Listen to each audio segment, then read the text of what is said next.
Hey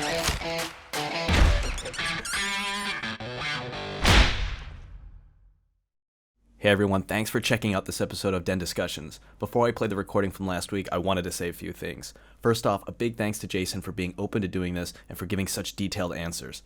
I'm glad I was able to get Jason for the first episode because, having come from a modding and Call of Duty background myself, those early games were not only an inspiration to working games and all of that nostalgia that comes with it, but the gameplay, the storytelling, and the structure of those games have certainly helped shape my design sensibility. So it was really a big treat for me to have this be our first episode, and I hope everybody else finds it just as useful as I did. If you like what you hear and you want us to try to get your favorite devs on for a chat, let us know who in the comments and we'll see what we can do. I've linked our Gumroad below, so if you want to support the Design Den, grab a t-shirt, subscribe to the channel, and join our Discord to network with other developers. Alright, here's the first episode. I hope you enjoy it. Alright, so everybody, welcome to the first Den Discussion episode featuring Jason McCord, the design director from Respawn Entertainment. I'm Ryan, and if this is your first time here, and if you're a game or level designer either working in the industry or if you're trying to break into the industry, get on here, network, post up your portfolio, ask for career advice. There's a ton of people willing to help out. So if this is your first time here, just go over to the role select channel whenever you can and select a role, and then you'll get access to everything. So Jason, thank you so much for coming on, man. Yeah, Ryan, thanks for having me. Yeah. It's cool to finally talk to you. We were testing our mics and stuff. We were talking about how we've been so close to each other over the years, like different studios in LA and everything. And I don't think we've ever actually met. Yeah, I always cross paths with a lot of Respawn people at after E3, like at the parties at the Hotel Fig, and that's always a good time. Yeah, I bet we've like maybe even said hi there. Yeah, maybe. There's so many people that have met at that spot that I don't remember because there might have been alcohol involved. Yeah, exactly. Oh man. All right, so by the way, congratulations on 2 years of Apex and the upcoming Switch launch. Mm-hmm. That's pretty crazy. March 9th, right? Yes. That's right. It's going to give me even more of an excuse to lay in bed and stare at a screen all day. Mm-hmm. So that's pretty cool. So let's get right into it. I want to go back to the start. I think that it's always cool to hear about like why people got into the industry and what games made you want to work in the industry. So if you want to get into that. Yeah. Well, I'm a modder from back in the day, right? So it was really, I think, Quake 1 that sort of got me started. Okay. And back then they used the Worldcraft engine, which is just Hammer pre-Valve. Oh, okay. And you had to buy it. Or at least I think you have to. I remember having to buy it, and other people I've talked to were like, no, you don't have to buy it. But I paid $40 for this thing. So I didn't know Hammer was a thing before Source. Yeah. Wow. Okay. If you look at Worldcraft, it's like it looks just like Hammer, and from my memory, it acted like Hammer. But me and a buddy split the cost of it, and we each were like got into making maps for Quake 1. Fast forward a couple years, and I'm still doing it, and I'm at Quake 2, Quake 3, and throwing LAN parties at my apartment or my friend's house or whatever. And we're all playing the maps that I worked on, that I have made just for those, not even really putting them online or anything, just having everybody grab the file and then we all get in there and play some sort of terrible gimmicky sort of map that I threw together. Yeah. King of the Hill map or a bunch of islands where if you fall off, you die. And just like, how old were you at this point? I was, I was 16 when Quake 1 came out. Okay. So I was still in high school, and then I just sort of made, and I was just like a huge id fanboy. Yeah. So I just sort of that's sort of the games that I really obsessed over from that point on. And so Doom 3 even but I'm actually like a huge fan of Doom 3. I know it gets a lot of hate, but the tools are really great for Doom 3. And it was the first game I'd ever seen where you could just like, build in the editor and then hit play, and then you're like playing it right away. Yeah. So you would just have your friends over and just kind of like just mess around on whatever you made. Yeah. And that's kind of how, I guess, was your first kind of was there feedback involved? And you kind of figure out what they liked or didn't like.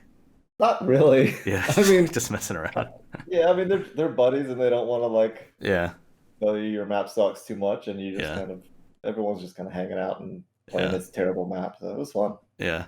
When I first got started modding for COD 2, I was on this server and there was just a map that was just all trees on a flat plane. Like it was just trees, just tree Uh-huh. models everywhere.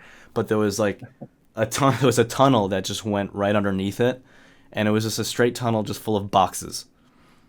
And you would spawn behind the entrance down into the tunnel, and you would spawn in a bunker.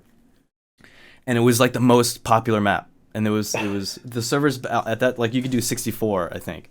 64 players, and Wow. Yeah. for some reason it was just like the most popular thing. Everyone wanted it. I forgot what the name of it was. And everyone would just run into the damn tunnel and just sit there and just snipe, and then Yeah. or you just run around the woods to just and it was just, I just remember thinking like, I want to do this. Like, this is so cool. I want to make something like this, and that's And you're kind of looking at it like, like, I can make this. yeah, like, yeah. I mean, I'm if pretty yeah, sure I can make this. exactly. If this is what's doing it for people, that's I'm your guy. And yeah, but like that, like I was in a clan, and so we would just put up these crappy maps that people would make, and just Hmm. that's how we did it. It was just for fun, and it wasn't really. It seems like now that can't really happen anymore, I guess. Yeah, I mean, I'm not sure. I'm not really. I kind of miss those old mod days where I feel like there were so many mods running for all the games, all the like popular shooter games, Yeah, and you could really pick one game and just you could really get into one mod, right? yeah, Like, I worked on a mod called Battle of the Sexes, which is hilarious looking back on that. But it was yeah. basically like Team Fortress 2, but one Okay. team it was in Quake 3, Quake 2 and Quake 3. We made both of them.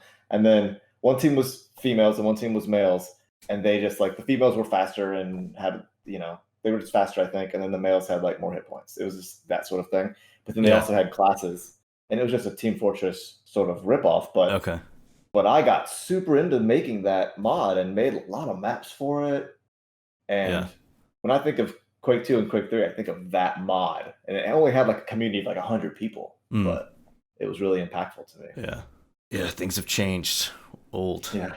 So, Now everybody can pull up, not everybody, but anybody who has the time, and I guess they can pull up Unreal and make their own game. It's like yeah. a I know really it's different wild. sort of, yeah. Yeah. So okay, so you were around 16 at the time. So where did it go from there? Like, when did you start taking it more seriously? And did you have a website or anything like that? I, I'm not sure if I had a website even. It was really a hobby for Yeah. the longest time, and I didn't know what I wanted to do with my life, and I never even thought, "Hey, why don't I just make games for a living? I clearly am into it." Yeah. It was like I knew people. Like I'm living in Georgia at the time, Yeah. kind of out in the boonies. Um, could barely afford the computer that I owned, Yeah. and to think that I could move to California and work on real video games and like technology companies, it was just like not even Yeah. possible. It Yeah. was. It wouldn't have even been possible if I had even considered the option, which Yeah. it hadn't even crossed my mind. And so I was just making maps for fun. And I was 23. Okay. I had basically dropped out of college. Was living in an apartment with a buddy, waiting tables for the last 6 or 7 years. Yeah. A bunch of odd jobs before that. Like really just didn't have anything that I wanted to do that I knew that I wanted to do, but I was always modding. Um, and that was just like a weird time of Yeah. just trying to figure Figuring out what things to out. do. Yeah. And then I remember, so I worked at the Cheesecake Factory in Atlanta, Yeah. Nice. and that's a hard ass job, by the way. Yeah. And I remember, I like the story because it's so after school special, kind of weird. But Hmm. I was working a 12-hour shift, and I just hated it, and I hated the lack of direction I had with my life and everything. And I came Yeah. home, and I sat down to my Doom 3 map that I was working on, and I opened this magazine that I had sitting on my desk. It was Game Developer Magazine. I don't even still make this magazine. Yeah. I don't And know. I was just kind of like going through it, and I saw an ad for Activision. Come work at Activision, and I had all the studios there listed on it. Treyarch and IW and Neversoft, and they were all Yeah. like kind of there. And I was thinking like, damn, maybe I could do this. And I Yeah. decided like that day. I remember thinking like it went from 0 to 100 that sitting at my computer after that long ass shift that I hated, and I wrote on a post-it note the day, and I was like, I'm gonna go try and get a job making games. I wrote a post-it note on the date to keep myself accountable, stuck it on my desk, and then started applying. And I was moving to California in about 6 months. Wow. Do you remember the date, Jason? Do you remember? It was June 2003. I don't remember the exact date.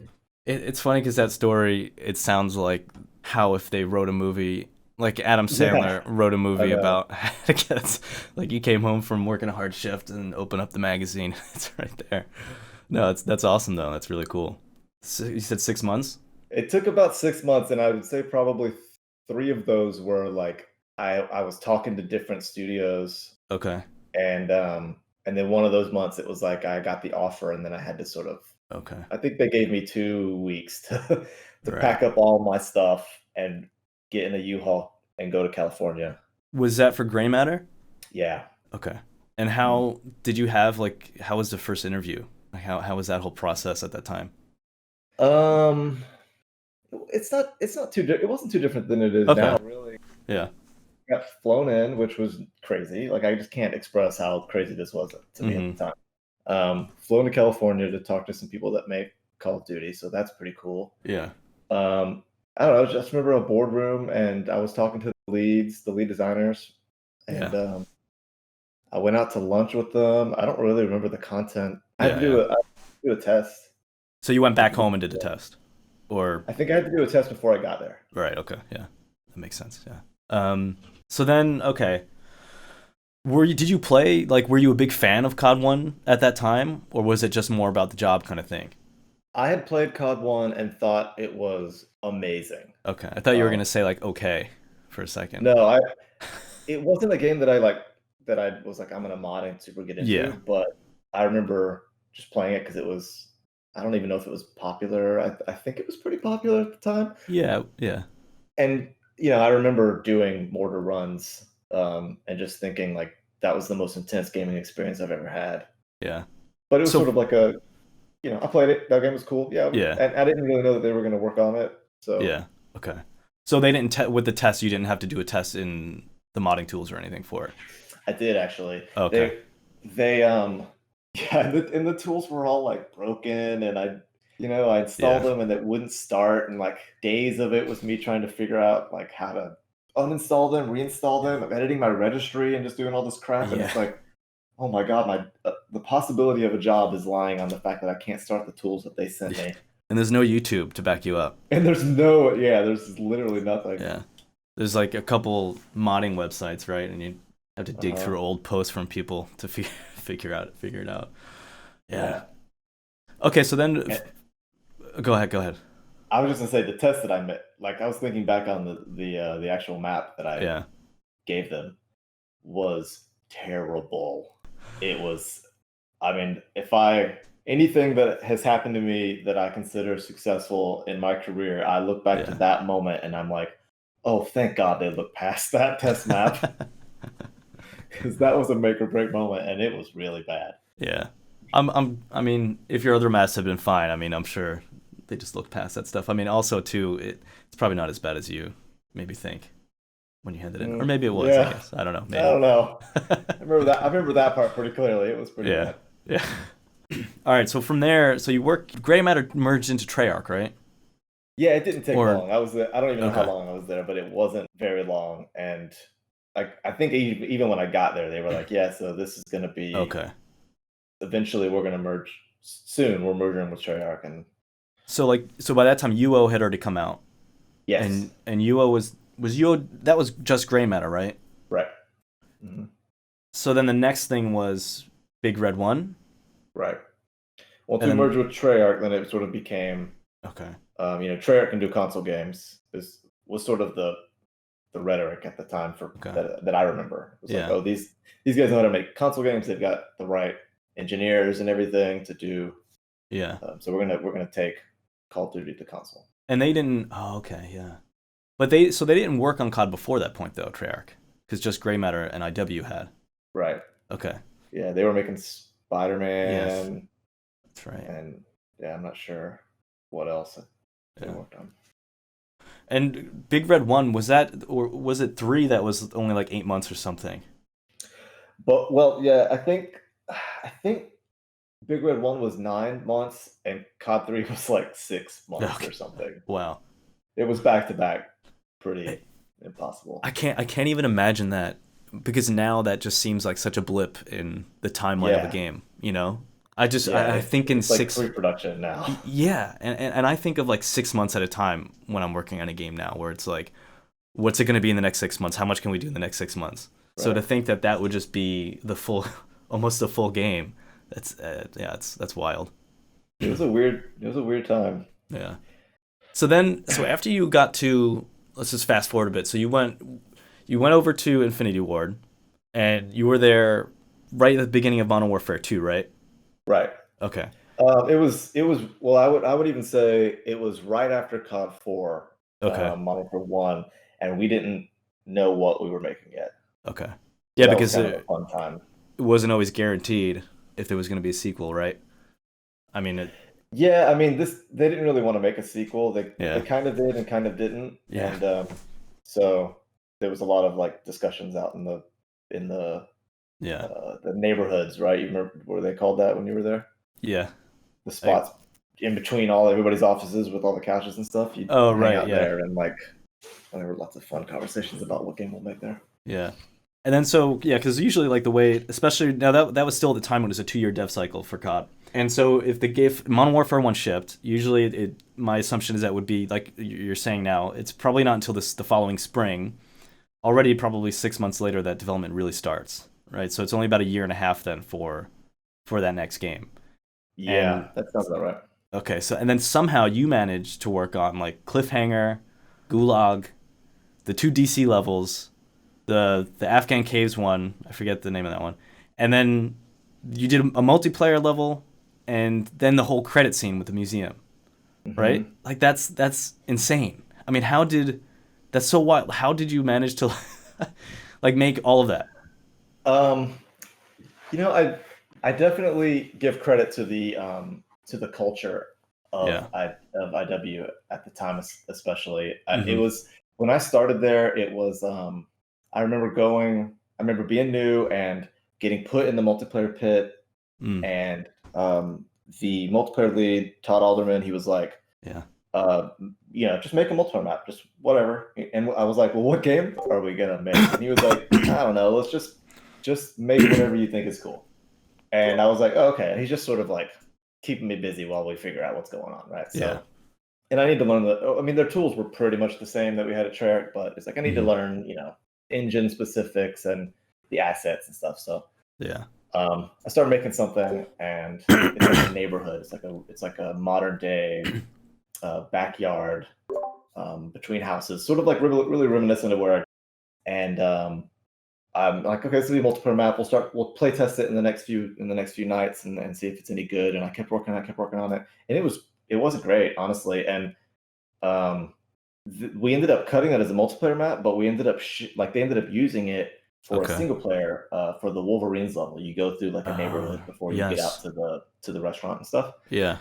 And that was like straight up the map that I made for multiplayer. And what I sort of learned is that, and Jason West, the sort of studio director at the time, was Yeah. like, he always would say, like, if you make cool shit, we will use it. Yeah. And it was just the ownership at that studio was unreal. Like Yeah.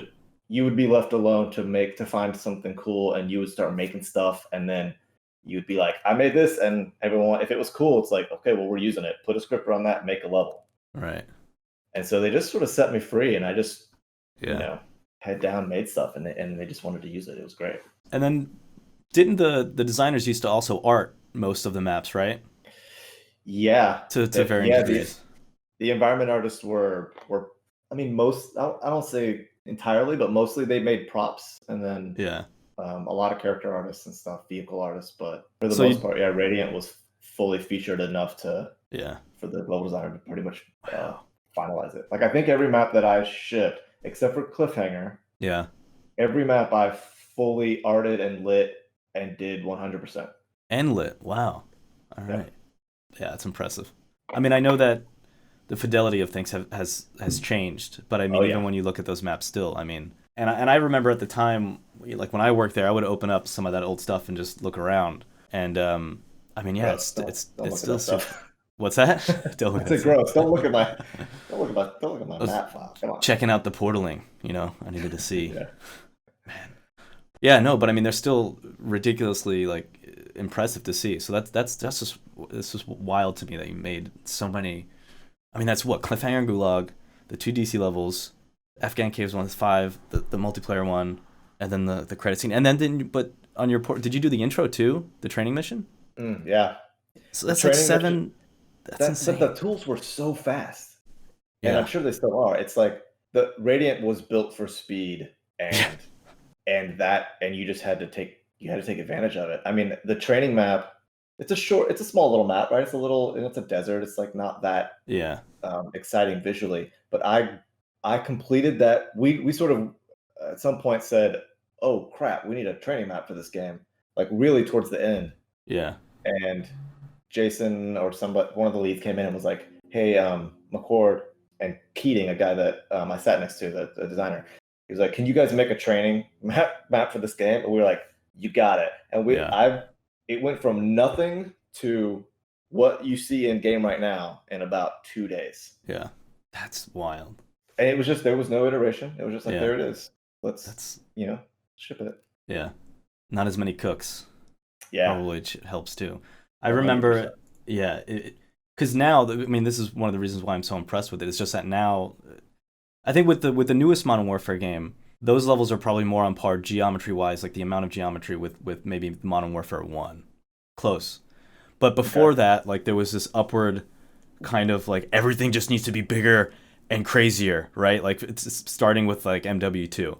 And Right. so on Infinite Warfare, I think it was probably if you as an LD, like I only worked on I think two of the single player missions.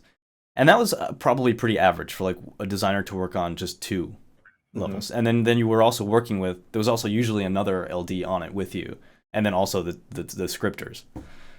So yeah, that's why I think it's so wild. That's just a lot of stuff. But Well, I mean, if Infinite Warfare is, you guys had to have had a ton of concept art, I'm sure, yeah, because it's similar that's to true. working on Titanfall. You can't like Modern Warfare 2, um, Google Maps or Google Right. Images was my art Yeah. direction for the Right. most part, right? I'm just like, well, what kind of, okay, this map needs to be, on a snowy mountain somewhere with a cool military base. And so I Yeah. just look up those things and I find all the reference and all the cool ideas that I want, and I just go build those things. Yeah.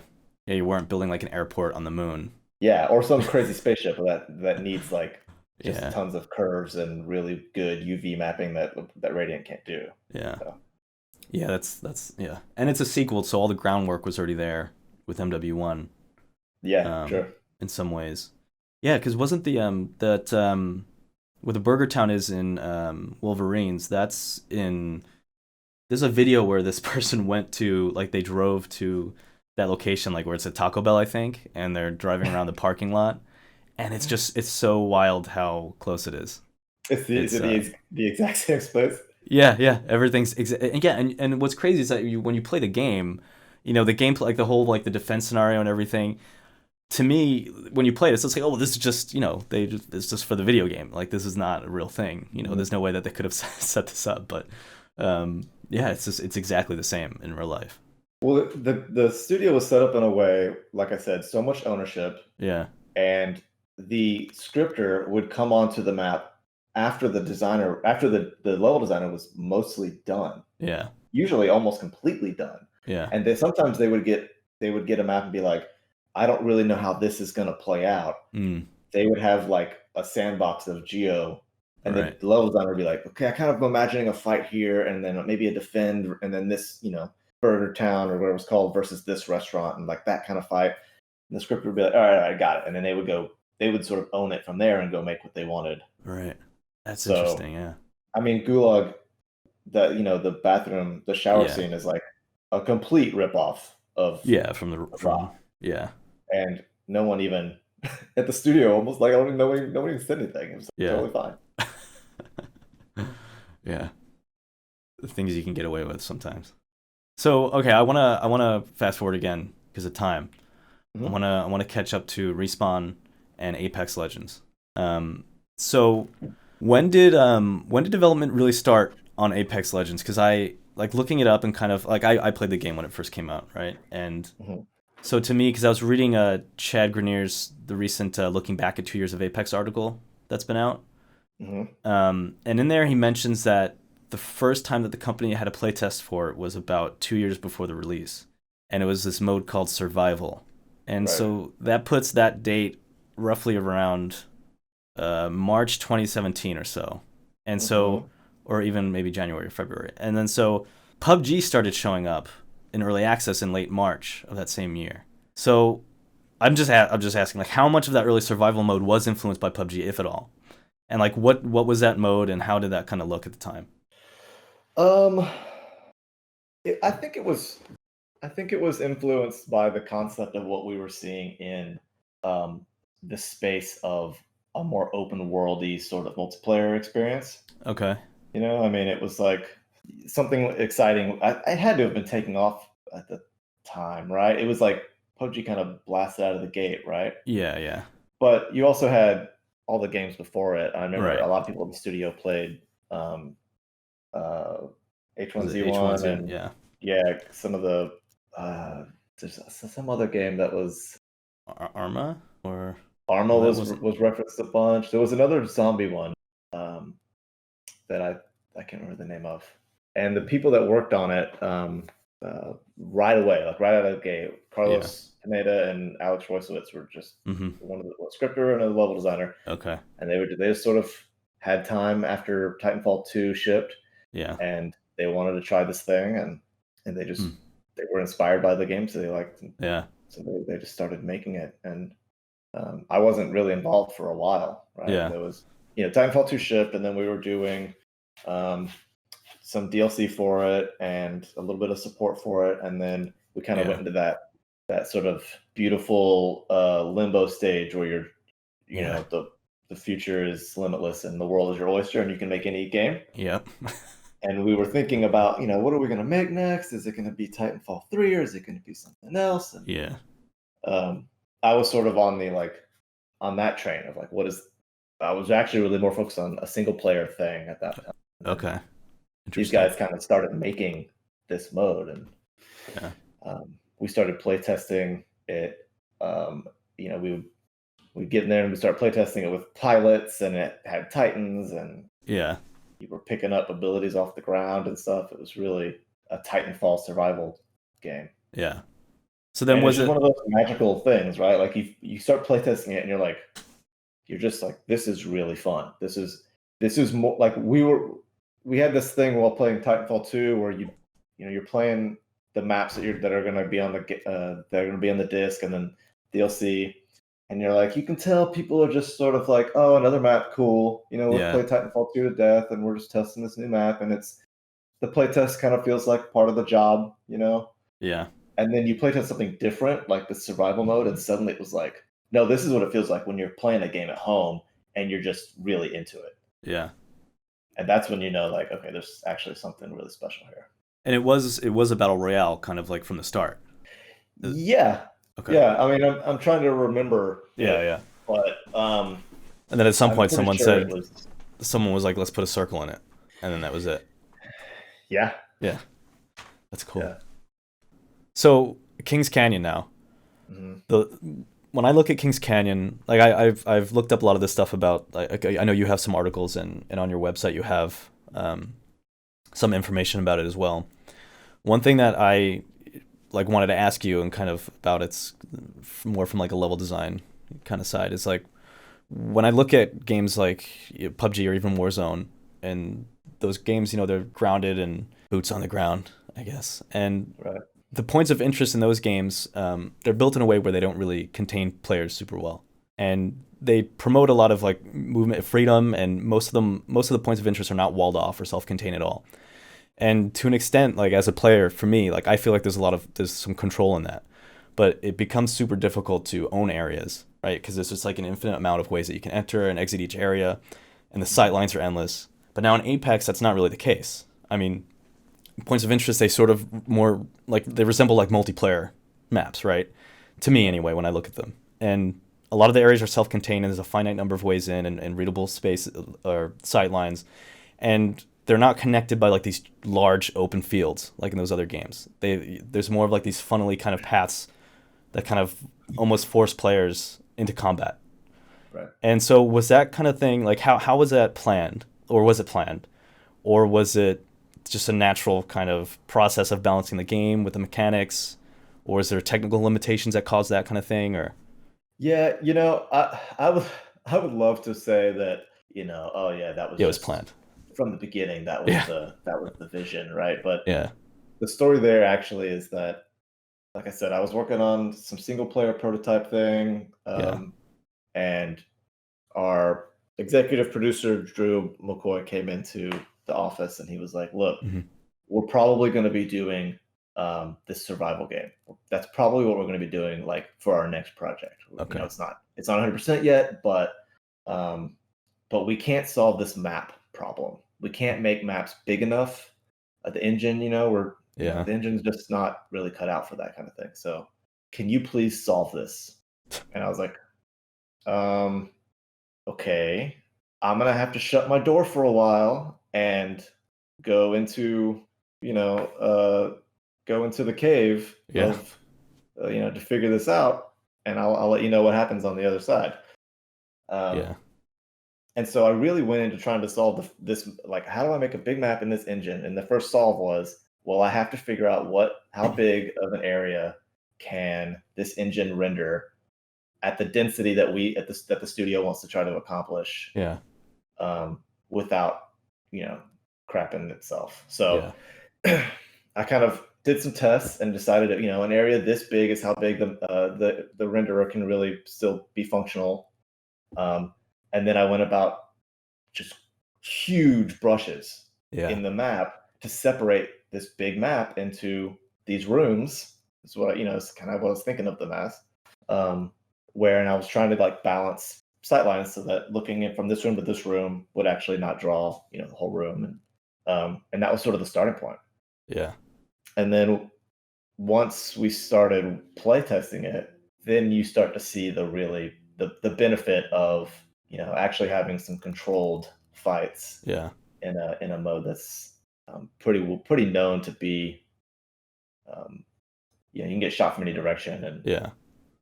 so Yeah. it sort of evolved into that, and then we leaned into it. There was a lot of conversation. Well, should we keep going this way? Like, should we try and Yeah. now that we've decided we're going to make this game, the full engineering department's going to start looking at it, and we can solve some of these problems if we want to. Yeah. Get the support. But Yeah. right, like we can work on the engine in certain ways if that's what we would need to do. But the feedback was just like, yeah, this is actually solving a lot of problems that certain people didn't like about battle royales. Yeah. And the team just knew how to make maps that were more controlled, right? Yeah. Like you design a fight that you hope to happen in your head, and then Yes. you could actually see how that's going to play out Yeah. in a battle royale map. It was pretty exciting. Yeah. That's super interesting. I mean, that's kind of like what I mean. I educated guess that maybe that it was something like that, right? But that's really cool to hear it. And now, is it Hammer? No, it's not Hammer. We Okay.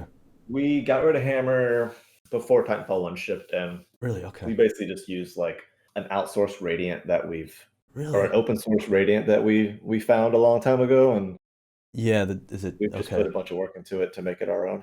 But Wow. That's it's Radiant now. okay. Wow. Interesting. Yeah. Funny.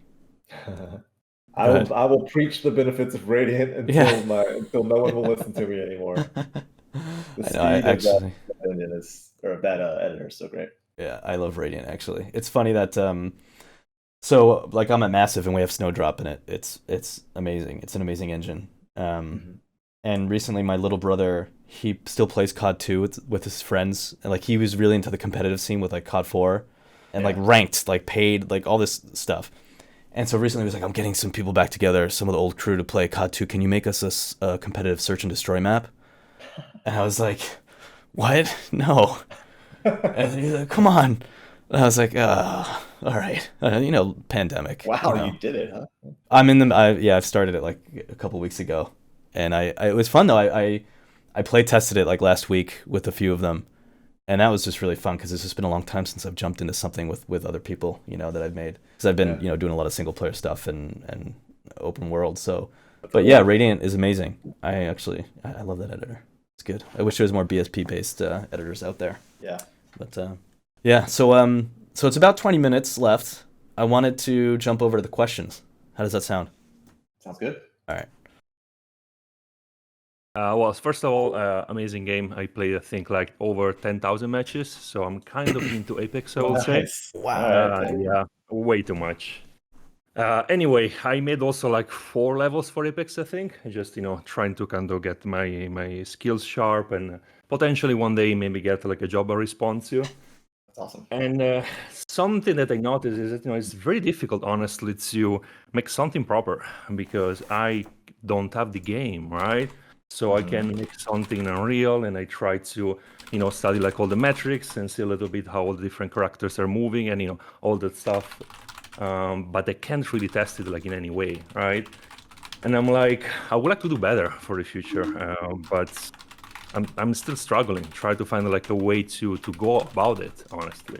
And I was wondering if you have like any suggestion, like how can we make like levels that are somehow kind of proper, something that could resemble like somehow like a level that you guys make without really having the assets that we actually need to do it.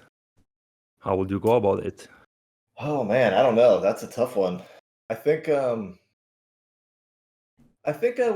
would just suggest that it's probably not that important to try and get as close to actual Apex movement and mechanics as much as setting your just the fact that the fact that you know that you're aiming for is really the important part, and really knowing like, okay, these are my metrics and these are why I made them. These are, the mechanics that I know exist, and this is how I think they work as close as I can get them to work.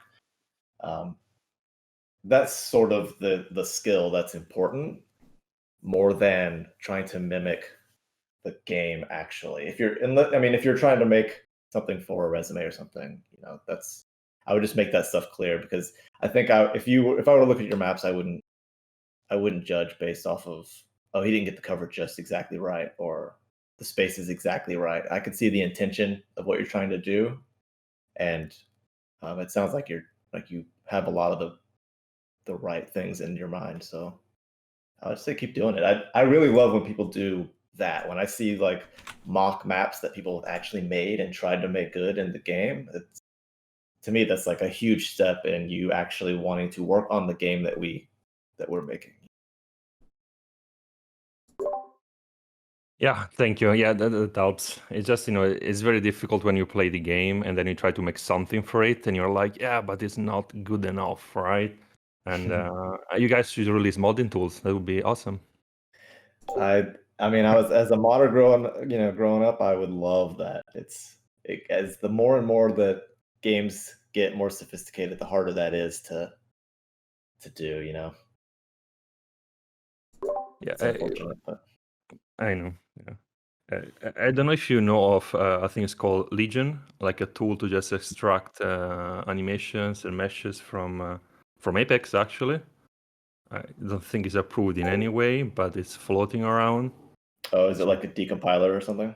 Yeah, you can basically get like everything out of the game, right? So like the real assets. And I know it's not approved like in any way, but maybe that could be an option somehow. Sounds like you've got your path already then. Hey. Just saying, right? Not approving or We'll use that as a segue to the next question, I think. Thanks, Joel. Joel, is that cool for you? Yeah, thank you. All right, cool. All right, next up, Charles, are you here? I'm gonna ask the question anyway, and he'll listen in later. Here it is. When designing a BR map with characters that have different abilities, what would you say that's the highest priority as opposed to designing other maps facilitating other game modes, TDM, CTF, etc.? Conversely, what's the lowest priority or something to avoid? The highest priority as opposed to designing other maps. For a BR, I think a lot of it for us, for Apex especially, kind of talking on what Ryan was saying earlier about how the maps feel like little TDM spaces sometimes inside of a BR map. It's still designing around those type of fights that you want to happen, right? Like I feel like when you go in to make something, I should be able to look at it. I should be able to ask any level, okay, this space right here, play out the fight to me in your head. Like tell me exactly, like, okay, this team lands over here, this team lands over here. Like, how does this fight play out? And you should know, right? There should be a paced, sort of understandable fight that you can describe. And if you're making TDM or capture the flag, that fight will play out very reliably, probably, right? To lots of little variations, which is what makes a multiplayer game fun with the weapons and everything that people are doing and the play styles and stuff. But for the most part, it'll play out very much like what you want it to. And in Battle Royale, that will not be the case. You'll be lucky if that fight happens sometimes. But I still think it's important to go in with that intention of what are you trying to make happen, and just knowing the game can have a lot of variation to it, and then the mechanics of the game sort of have to carry the rest of the weight. All the other systems and stuff have to sort of play into helping solve the unpredictability that Apex can bring versus a TDM game. I was just curious, like, how do you design the space between encounters, or like encounter areas, I guess, in Apex? Like, what is your thought on that? In addition to what I wrote. Let's see. You wrote, as a game director, what's a philosophy to live by? You live by to balance directing your teammates and being hands off. How do you find fulfillment in being hands off, so not actively implementing changes? So I'm a design director, not a game director. I just want to sort of specify that. But still, it's a tricky question, right? It's a tricky task. I've been a level designer for many years, and so I want to make stuff. That's just how it is. I think if you're making games, you want to make stuff.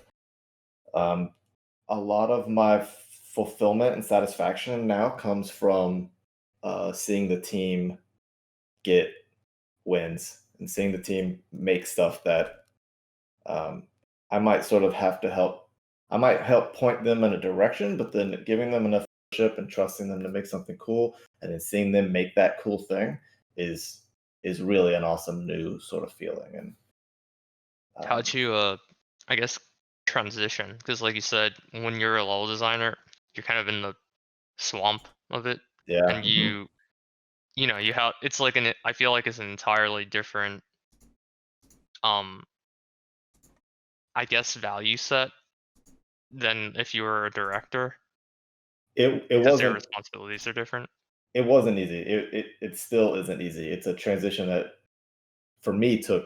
I mean, even from being a level designer to a lead level designer, that transition took years of like personally like trying to find time to make something, but then also wanting to be a good lead. It just eventually you start to find the fulfillment in the team being really good, and that starts to be what excites you, and you just have to. I don't think it's for everybody. Also, Yeah. I mean, it's also the thought that I had is like, what about imposter syndrome? It's like, man, I've just been doing stuff. Now I'm telling people what to do, bro. Yeah, that's a real thing. Also, my boss for a long time, my mentor for a long time, his name is Mackie McCandlish, and he told me one time that he told me, I want you to show the team how you make stuff, because you're good at making stuff, so let's just you help the team make stuff the way that you think that they, and that sort of helped me go like, okay, that's really my responsibility here, is like, if I'm Okay. able to make stuff that is good and fast and for the game, makes good stuff for the game, then I can just help give advice to these guys on making stuff the way that I think that they should be made. And that sounds kind of simple, so that sort of helped me just get through it. So like lead by example. Yeah. Cool. Until it becomes more natural. Yeah. I guess Cool. like the only other thing that I had apart from that question was like what I just asked, which is I guess I might miss it. Like designing the space from like on like an Apex map from one like named area where you probably like design it to be like what you just said, like and if two teams dropped from the other side, then you like fight it out to like open world space. It's And then still just transitioning. it's still a series of breadcrumbs to get players to go along a path. It's always like, if you look at some of the more open areas of Kings Right. Canyon, like the desert, you leave a space and it's open, but there's a rock right there, right in the open. And so I'm expecting you to go to that rock. And then from that rock, I'm expecting you to go to the truck over here with the loot bin next to it. And then from there, you see the choke point, and what do you see from there? I see the choke point to leave the space, or I see the town over here that I can loot. Those are your two options. So I know you're going to go there, and Right. I can sort of draw a grid or sort of a pathing through the map and design sort of the fights that I think could erupt at any time from there. Okay, but like so you're thinking when you design it, you think about it more as like these transitional as like a transition to options or Yeah, once you sort of leave the room that you land in and you come out of the choke point, yeah, like, what do I see? What are my options out in front of me? And then you sort of lock into sort of a series of paths to get to the next room. okay. So but like those paths are like designed to accommodate some fighting, but they're like not ideal in counter spaces, which is something that would probably like like force the player to want to go towards more like a town or other areas which are designed for that. Is that what Yeah, I I'm mean, loot really is what drives people around most of the time, or another fight. So All right, the next one, Alex Coleman, are you here? Let's see, where are you? You're here. Yes. real quick before Yeah. Sorry. Go ahead. Jason. Tim in the chat actually is answering maybe the previous question better than I did, which is becoming a lead or director is not the natural evolution of the designer, and it's really true. So that transition is like learning to do a completely different job. We have Alex's question down there. How do you view? He said his mic is charging. How do you view game balance, and how do you go about trying to achieve it? In Apex specifically, I'd say that it's an ever-changing beast. It's like a lot of times it depends on what it is. Also, like for weapons, balance is just like I said, it's an ever-changing thing. So some weapons are powerful for a while, and then as soon as that sort of meta gets old or can start to feel stale, then we try to change it. And the power, there should be a power difference in all those weapons. And sometimes, some stuff gets a little too powerful or a little too, too obviously the best weapon that you always want to go for. Like right now, if I'm being honest, I'm looking at something like the Massive. Seems pretty powerful in Apex. Like a lot of people are just using it a lot all the time. So we'll look at that and we'll say, okay, this is probably a little too powerful, or we might just like flip it completely and try to do something completely different. And then legends are a whole other thing. That's something we really try to strive for perfect balance there, and it's just a really hard thing to do, especially as we keep adding new legends and we keep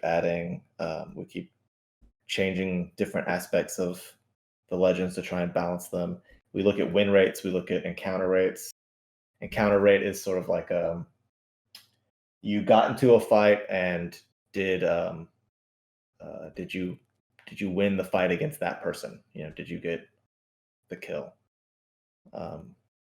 We don't look at pick rates really. I mean, we kind of use it to help understand the ecosystem a bit, but we don't.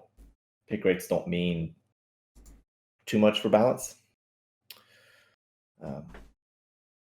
Yeah, I know it's pretty broad question, so I'm just kind of trying to. Yeah, no, that's good. Is Alex? Are you're able to type? Cool, right on. Yeah, thank you everyone for being here. This has been really awesome. Yeah. This is the first time we did something like this. So I think it went pretty well for being the first time. There wasn't anything wild that happened. I think it went pretty well. Jason, that was awesome, dude. Let me answer this one question up here that I see Joshua put in. Trying to get hired as a game or level designer at any studio. Do you have any reference of a portfolio of a junior designer?